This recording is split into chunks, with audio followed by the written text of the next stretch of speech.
In Singapore, all drones that weigh more than 250 grams may have to be registered. And those who want to register them will have to be at least 16 years old. And these are some of the recommendations put up by the Unmanned Aircraft Systems Advisory Panel.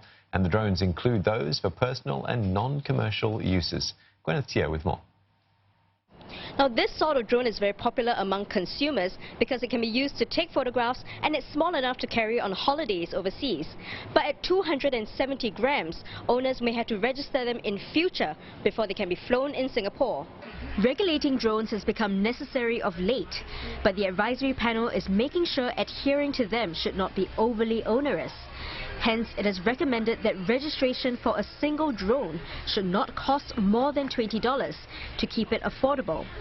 The proposed minimum registration age of 16 is also aimed at letting students explore and study drones at tertiary institutions. But industry players say one difficult part of the implementation process comes when tourists want to fly their drones in Singapore. A lot of them are here for an average of just 2 to 3 days. So for them to understand this regulation exists before they fly, it's a real challenge. And then getting the registration done in a very timely fashion. If there was any sort of registration stickers required, getting them issued to them in a very timely fashion is a big challenge. So I do feel that a large bulk of the violators at the start will actually be the tourists. Another challenge, DIY drones. The nature of the registration may have a couple of blind spots in this area because the parts can be swapped out. So even if you registered a drone, right, and you had the registration sticker put on the bottom plate, for example, you could swap out that bottom plate for something else, you know, or put that bottom plate on another drone. The advisory panel says it will continue to discuss other elements of registration with industry players and enthusiasts. These include training and educating owners at the point of registration, as well as enforcement and penalties.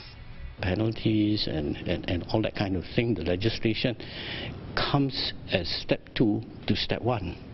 So I don't think we can relax on the pace. We need to get this sorted out. There is the urgency that my panel and I feel, you see. So hopefully before the end of the year we will have phase 2 complete. That's at least what I would like. The panel came up with these recommendations over a 3-month period, having engaged about 150 industry representatives, hobbyists and experts.